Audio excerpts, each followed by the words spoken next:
Lord Chelmsford 1916 से 1921 तक भारत का वायसराय रहा।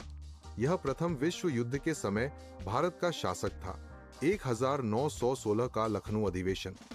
1916 में कांग्रेस और मुस्लिम लीग के बीच लखनऊ समझौता, लखनऊ पैक्ट हुआ।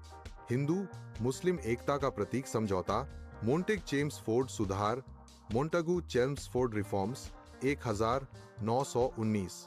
भारतीय शासन अधिनियम 1919, गवर्नमेंट ऑफ इंडिया एक्ट 1919 के अंतर्गत लागू।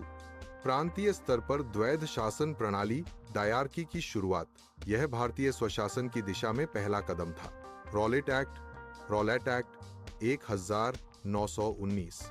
इस कानून ने सरकार को किसी को भी बिना मुकदमे के गिरफ्तार करने का अधिकार दिया। भारतीयों में व्यापक असंतोष फैला। जालियांवाला बाग हत्याकांड 13 अप्रैल 1919। अमृतसर में जनरल डायर ने निर्दोष लोगों पर गोली चलवाई। इस घटना से पूरे भारत में अंग्रेजों के प्रति गुस्सा बढ़ा। होम रूल आंदोलन।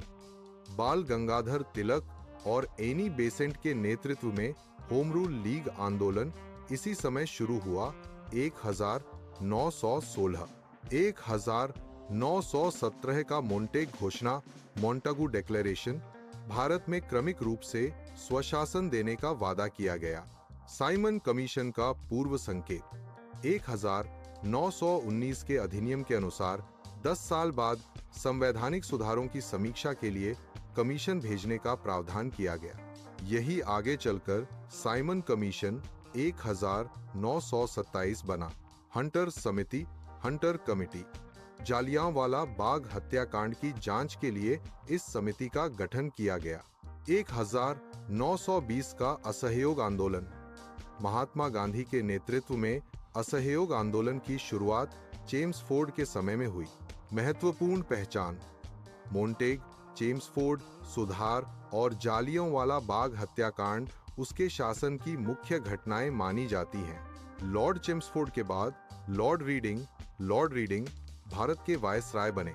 लॉर्ड चेम्सफोर्ड का शासनकाल भारतीय इतिहास में मोंटेग, चेम्सफोर्ड सुधार, रॉलेट एक्ट, जालियांवाला बाग कांड और असहयोग आंदोलन जैसी ऐतिहासिक घटनाओं के लिए याद किया जाता है।